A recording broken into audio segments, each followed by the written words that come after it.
hello, on your left. Really? Yeah, because I got Captain America. Look, dude, did you notice Oh, yeah, that makes sense. what I'm wearing?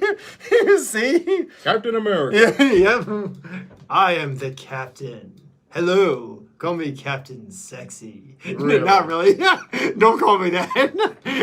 Are you sure? Because that might end up being your new name. Isn't it, though? Yeah. No, not Ladies really. and gentlemen, coming to the stage is Captain Sexy. Not really, dude. I'm kind of chunky. I'm Captain. Yeah, let's go with that. Anyway, welcome back to, dude, what are we going to call this? And well, this is going to be a podcast, right, dude? Yeah, let's make this a Nerdz episode. Yeah, finally. It's been so long since our fans have seen one. So with that, I don't know. Has it? I don't know. Really? Has it? Yeah, it actually has. Yes. So yeah, guys, this is Nerdz 35. Yep, Nerdz 35. 35. Dude, I'm 33, so this episode's true. older than me. Yeah, by 2 years. Yeah, by 2 years. Yeah. Anyway. So yeah, everybody should already know who we are. That's A. Goldman. Yep. I'm DJ Lewis. Yep.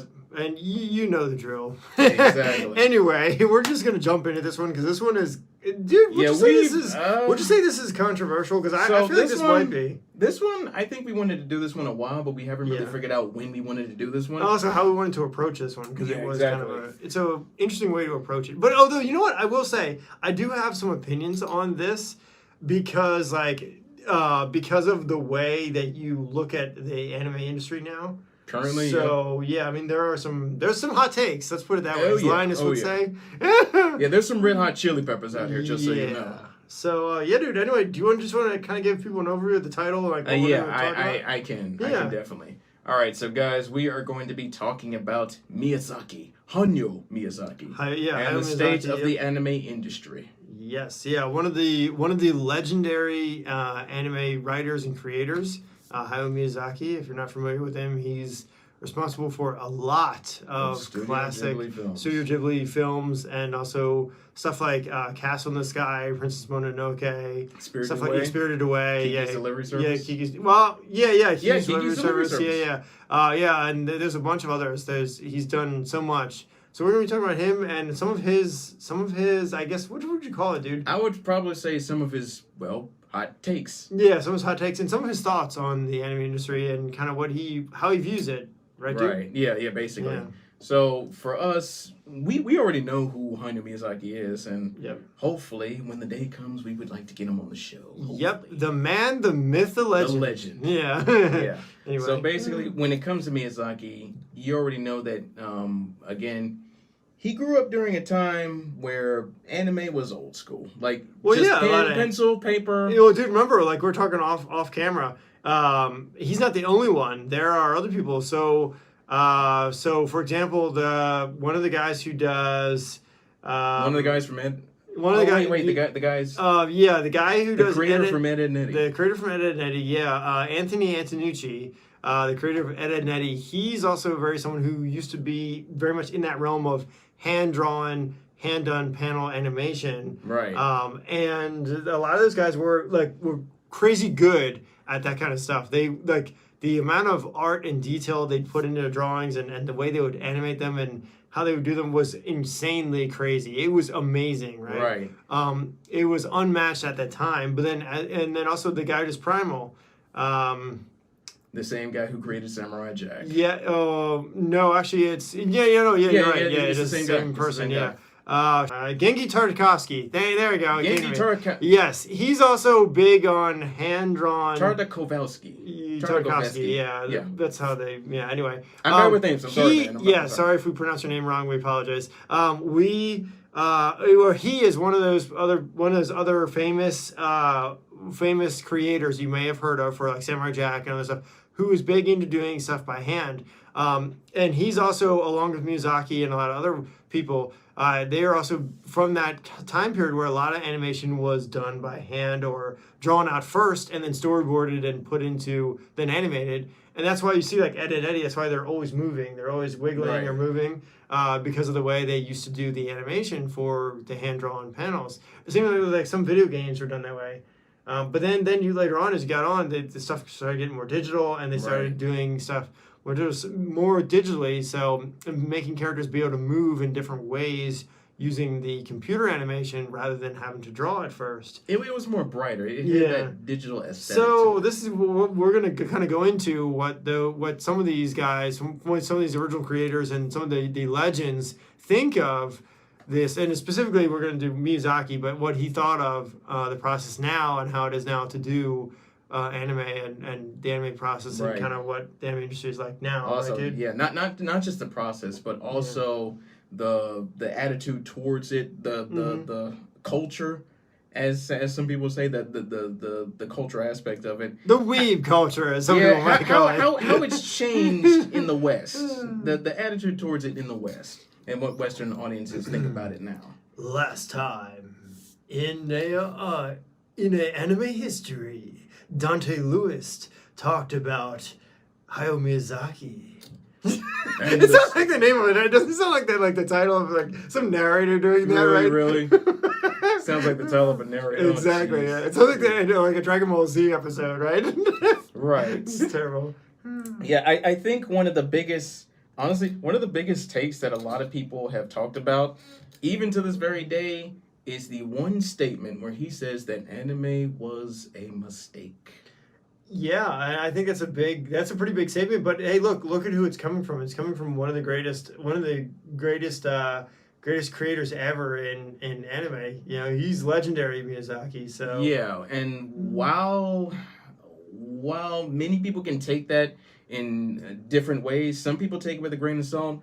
Others are kind of taking it from the aspect of, like you just mentioned before, weeaboo culture. Yeah, it depends on if you grew up watching Miyazaki as a kid, though, because some of the new fans coming into the community may not know much about Miyazaki, or some of us old '90s farts. We actually grew up. Really, watching I'm a '90s fart. So, that's sorry, dude. Seriously, dude. Maybe you're calling me a '90s. Okay. So, dude, I was also referring to myself because I grew up in the '90s as well, and so, dude, you and I are close in age. So yeah, we are. Yeah, technically we're '90s farts. Right. Yes. I'm literally about to be 33 in a couple weeks, so like, yep. Yeah. Be careful. I'm adorable. He's still adorable, though. He's still adorable. Maybe. Really? Yeah. Let's go with that. Yeah. But I think what Miyazaki meant by he didn't necessarily say that anime itself was a mistake. Yeah. I think he was basically talking about where it is currently and what direction anime is heading now. Especially I think he also might have been also referring to the process they use going all digital as opposed to being able to do the hand drawn. Yeah, and being able to do the hand drawn details that I think he really likes doing. Which is like, because if you ever watch Miyazaki's films, his artwork is just, it blows everything else out of the water with how detailed and how insane he does. And his storytelling. Yeah, his storytelling is crazy. The way he does a lot of his stories are very in-depth, crazy amount of detail, crazy amount of depth into the characters, well-rounded characters, very, very realistic and kind of like based in reality. You know what I mean? And that's the thing. Yeah. And I think that's what Miyazaki was gunning for when he said that anime was a mistake. Not because of the animation process, how it's done now, but I think because of the drive, the development, like both the plot and character development. Because the story part of it. The story. Because he feels like anime nowadays is not necessarily based in reality. Well, and also I don't think it's the creative process for, and it depends, I guess, who you are, what kind of if you are say you're working in animation, or you're a Japanese writer or creator or you're like the person doing all the drawing for the animation, or if you're the person working on the computer doing the stuff on the computer, doing the computer animation part of it. Right. I think he was probably referring to the animation part, where the stories and the characters are not put. There's not as much depth nowadays put into characters or details as there was when he was doing it. Whereas when he was doing it, there was more of a quality factor. Yeah, and they went way further with the level of detail and the down to earth of the characters. Now, I think he was referring to nowadays they just kind of pump them out quickly, because they're able to do it. They're able to do the animation and the drawing process faster on the computer and do the scenes quicker, and then add in fancy special effects and fancy shadowing and all that stuff. Once they've got all the basic, all the kind of, I guess, rough draft down, which they can do real quick. Right. So I think that's kind of more of what he was referring to. But yeah, I mean, I definitely don't think he was trying to start any in the fan base, Ed Boon, we still waiting on you. Yeah, really. Ed Boon, if you're out there, hit us up. We'd love to have you on the show. Mortal Kombat is having a 30th anniversary, don't they? Yeah. Had one. Yeah, I think they had one. Yeah, had one. So yeah, if you're out there, Ed Boon, and you see this video or you see us on Twitter or whatever, please get in touch with us. We'd love to have you on the hit show. us up, like and subscribe, and come on, join the party. Same thing for if you're a voice actor. Linda Young, come let us know when you're available. We'd love to have you on. Yep, definitely. But I would say, like, in terms of the animation, definitely, we already know that Miyazaki was old school, always pencil, paper, or pen and paper, what have you.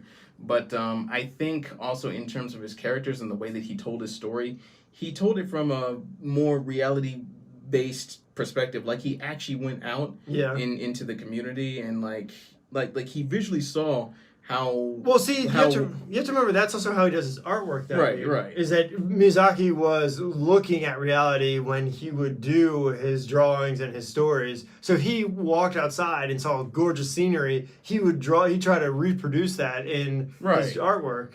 Right, definitely. And I think another thing that he said is he feels like nowadays all of the creative anime people that are in the studio now, he feels like the place is being overrun by otakus who stay in their bedroom. No, you have to remember though. You have to remember, otaku meant something different back in the time period. Otaku means now, something totally different. Yeah, now it means something way different compared to what it used to. Before it was a derogatory term. Yeah, it was. Whereas now it's kind of turned into something more embraced in the West. Well, it's more of a culture kind of thing now. Yeah, being an otaku doesn't mean what it used to. Right. Now it's just someone who's really into comics and anime and nerd stuff. Right, definitely. Yeah. But back then the word otaku was, you were basically considered a loser. We actually did. I think we actually did a podcast. On we actually talked a little bit about that. Yeah. So it's on our previous episode. Go watch one. Yeah. It's on episode 23. Also, Hayao Miyazaki, if you're out there and you want to join us on a Zoom call or something, please find a way to get in touch with us. I know. Yeah, if you need a translator or something, definitely. I'm sure there's someone out there who might help, or maybe Zoom has translation ability. I think there's Zoom does. So yeah, Miyazaki, it's an open invitation. If you're out there and you want to join us and speak to us, we'd love to have you. We're talking about you on this podcast episode. Right? Why not have you on the as a Zoom call and as a guest? Yeah, true. Hi Miyazaki, open invitation. Come on the show. Yeah, come on down. Come on down. Yeah. That's what the price is, right? Exactly. Actually, dude, let me ask you something. Would you let me ask you something? What?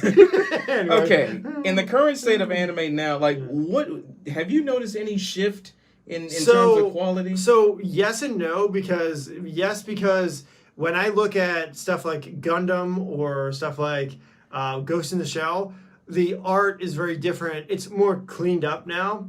Whereas when you look at older shows, like older Ghost in the Shell movies, or if you look at some of the old Gundam stuff. Or even Fist of the North Star. Yeah, or even Fist of the North Star, or any older animation, there's a very grittiness to it, which comes from doing the hand-drawn and doing it, that old cell shading and cell animation and old hand drawing stuff, which I miss a lot of times. Whereas now when you look at today's animation now, it's so clean. There's like no messed up lines, no wiggly stuff. Nothing is out of place. It's all, there's no grittiness to it. It's all clean and new, right? Shiny new. Right. That's the biggest thing I've noticed. And then also in some cases, no, because there are some stories where they have managed to somehow digitally add some graininess to it. It's not like it used to be, but there are some. You can find some anime titles out there that are newer that do have a gritty feeling to them. Not as much. Throwback to the old style and kind of give you the feeling of the old style. But in the story, yes, there's a big difference between Miyazaki and the old writing compared to today with the way the writing styles and what how they do their how writers and how animators are and how Japanese anime is doing their characters. There's a huge difference. Like how they write their characters and Yeah. the plots. There's a big difference. You don't see today. You have more of quick stories that are fast paced. They just jump straight into the action. They don't really spend time doing their characters or developing their characters. They just jump right in, and they don't give you as much backstory or as much information about the character. They kind of. So yeah, I would say that's a major difference in stories today. So yeah, there is a lot of difference in story writing. Yes. Yeah. So well, let's talk a little bit about how Hayao Miyazaki feels about fan service. Oh god, this should be interesting. No, yeah. So, honestly, he probably feels like exactly like the story. yeah, right? that's right. Yeah. Yeah. Honestly, Miyazaki. If there's one thing I know about him now is that he is definitely not a big fan of fan service, especially the Ichi and harem kind. Yeah, I'm sure he is. If I had to like pick a sound effect to go with Miyazaki's feelings, it would probably be this one. This one. Yeah, let's go with that one. Yeah, That's probably Miyazaki's feeling on most of the fan servicey shows today. Yeah, but I think you also have to remember that again, Miyazaki is more based on reality as opposed to just being straight up fantasy. True. Like whenever he writes his characters, he always puts so much. He puts so much emphasis on like their behaviors, their quality, True. how they react in certain situations, And then also especially his female characters. yeah, true. And then also the realism. He puts a lot of that realism into. So there's usually a lot of emotional pieces in his characters too. Right. If you watch some of the Miyazaki films, a lot of the characters have that emotional piece, which you do see in today's anime, but not to the level of what It's Miyazaki not really emphasized Yeah. at the level that Miyazaki presents. Today, I would say that today's writing with the emotion is more of that comedic emotion, not really it's not raw. It's not that raw, gritty. Yeah, grittiness that you get with a Miyazaki film where it really kind of pulls at your it really pulls at you. Like some of the anime today does pull your heartstrings, but not in the same way that the Miyazaki films do. You know what I mean? Yeah, and I think that's kind of the gist of what he's getting at. Not just in terms of like how he feels about otaku culture, and how he feels like studios are being overrun with anime otaku idiots. Yep. But he basically feels like he feels like anime. The way it is now, he kind of feels like it just doesn't have that new anime these days. Just doesn't have that same feeling as it did when he was creating it. Yeah. And I think that's why he feels certain ways about it. Yep. But again, this is basically one of those things where, depending on who you ask, some people may agree with you, and other people are going to say that you don't know what you're talking about. They might, yeah. Now, see, some of the newer fans may not agree with us, and they may not know about this because they may not have watched enough of Hayao Miyazaki's films, and they may not go back and watch older titles. So you wouldn't be able to know unless you really go back and watch some of the older stuff, or unless you really, really were someone who grew up watching Miyazaki or studied Miyazaki's style for animation and his characters and knew enough about him to really compare. And look, I mean, hey, there are still some. You could say the same thing about the new writers, right? Right. Some of the new people, maybe they do have the ability to do stuff like Miyazaki. Maybe not to that same level, but maybe they can get close.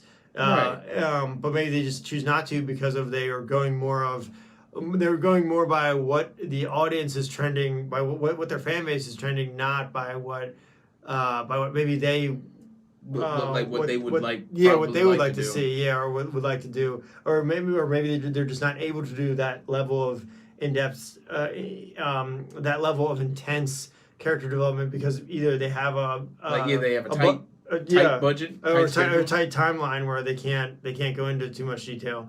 But whatever the case, right? Miyazaki did it in a way that is really unique and that stands out to a lot of people. Right, especially quality wise. Yeah. I would definitely say that too. I mean in terms of like what he thinks about anime as a whole, he definitely. I'm not gonna say that he hates it, nor does he, nor do I think that he thinks it's an absolute mistake. I think he's really just judging the current style now because of like what's trending, and he kind of feels like certain studios are kind of pandling or fan paneling to just to their audience and not necessarily most of the time it's the Western audience. Yeah, we hate to say it, guys. So we kind of had a hand in what anime we want. We kind of created. Some of this is our fault. Yeah, Some of this is our fault. We kind of created our own monster, guys, with the fan service thing and also the isekai thing. Oh, don't get me started on. We already did something our own creepy, crazy monster that nobody can control right now. Exactly. Which is why you have all these spin-offs and all these like crazy shows that seem so similar to each other. And a whole lot of hand shots. And a whole lot of underwear shots and just ridiculousness and nosebleeds. So I mean, look, it's like we're kind of a part of this. It's you can't push it on one side or the other. It's kind of the West is responsible for our part of the monster, and Japan kind of created their own monster too, in a way. Yeah, they kind of base it on what the West wants to see, pretty much. Yeah, I mean, like so yeah, I mean, and look, you're gonna have writers and creators like Miyazaki who maybe don't like the current state of of animation, right, or anime where it's going, right, or in this case, he kind of wishes that creators would go back to the traditional style of how they create certain anime. I kind of, dude, in a way, I kind of feel like that they should some of the creators should go back to the old style of creating anime, because there are, if you look back at some of the stories, I feel like some of the older action stories were really good. Like there was take one of the favorites, Escarayed, right? Yeah. Like that show was the crazy power-ups, the crazy girls, the story and the emotion that went into that. Dude, that was a really great show back in the day. Yeah. Even Outlaw Star, like, dude, take Outlaw Star for example. Yeah. Like that was a good one too back in the day. And what about Vash? Yeah, Vash. Well, dude, that's getting a new series though. Oh yeah, they're doing another Vash movie. Yes, actually, speaking of the OG Vash, Trigon is still like one of the best. I still really like watching Trigon. Right, definitely. They're from what I heard, they're doing an origin story. They are, yeah. I think it's gonna be like all about Vash himself, how he became the Stampede. Yep, and also how he became like one of the most wanted characters. Yes, you're a wanted man, Vash. Yeah, exactly. I never forget the Toonami promo where it's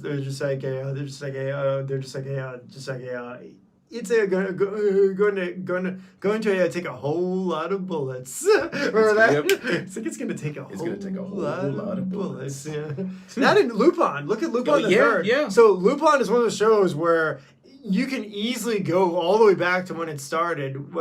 So like the series first started, and see the difference in animation up till now. Like you will notice it as you get closer up to the newer style artwork and animation. That's a great way to show how much change. Even the writing, you'll notice how different the writing was from back then till now. Yeah, it's really interesting. And the two different sides of the coin, where the Western artists played a part in how it changes and how it gets to where it is now compared to where it was back in the day. Now, I do feel like the comedy part of Lupin was mostly Japan, because that was what they originally wanted to see. Right.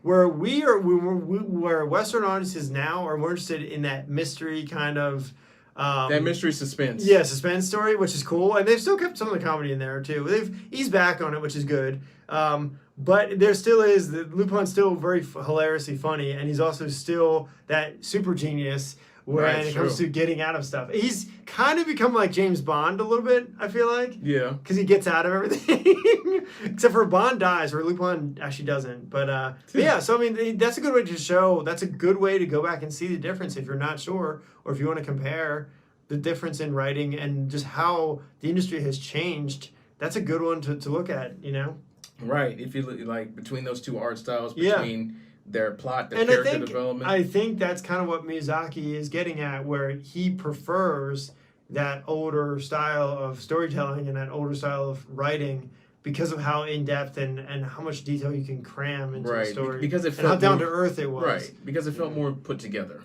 Yeah. It definitely felt more put together. And I think also what he finally might be getting at is if more creators ditch the whole fantasy aspect of producing anime and actually decided to redirect their focus into the realism or reality Well, of it. so see, here's the thing though. There's only so far into realism you can go because you still have to tell an interesting story, right? Right. And you still have to make it. You don't want to get too real, otherwise it just doesn't feel like an anime. Exactly. Right. And I think Miyazaki understood that. He would make a certain level of, or create a certain level of realism with the development of his characters and the emotional pieces that he did, and also some of the storyline. But he knew where not to, how far to go and not go too realistic, where it felt like you're watching live action and not an actual animated story. Right. So I think that if you were going to do it today, you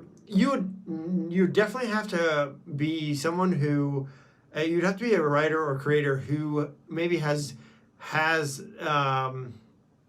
don't know if it's really experience, but you'd have to have, I guess, some level of, I guess, writing experience or some level of, I guess, training or maybe background in doing something like that, like Right, Miyazaki. right. You'd have to be used to writing that kind of story, or maybe you've already done that previously. You've done that kind of work, because you can't just pop it out in 3 seconds. It's not something that you could just do And expect right? people to just follow. Yeah, along. and expect people to follow it. And then to be able to write that down to earthness takes, I guess, some. In Miyazaki's case, he would go out and look at sceneries and things and get ideas for animated stories that way. And some of the movies and the anime they did using real scenery, and he'd draw it into his anime. Now, they still do some of that today. They don't draw it, but I mean, they do put real scenes from Japan and other places in their story, but they don't integrate it in the same way that Miyazaki did. Right. So yeah, there's definitely a level of talent you'd have to be able to integrate that down to earth realism that Miyazaki did, and the amount of detail with his characters, but also make it kind of, what is it? Not I don't want to say make believe, but make it a not a fantasy, but make it a more of an anime story without, right. You know what I mean? Yeah, you can make it relatable, but at the same time, you can also have a little bit of fantasy going on. So like but... you have to have that level of imagination in there. That's I guess what I'm trying to get at, right? Right. Because without that, it just you could just be telling someone's life story, and that would be boring. Exactly. Kind of boring, but yeah. Yeah, so I think for me, that's honestly, I think that's, you kind of hit the nail on the head, dude. Like when it comes to what Miyazaki meant by his words, like hopefully he's hoping that more anime creators or producers in the future can kind of take a little bit of a page of his playbook as to how, like how they tell their story, how they do their characters, and how they do the development. So yeah, I mean, again, it's just one of those things where where basically people may agree with you and some people may not. Yeah. But yeah, again, guys, I would probably say that let us know what you think about it. Just what's hit us your up in the opinion? comments. Have you guys seen enough?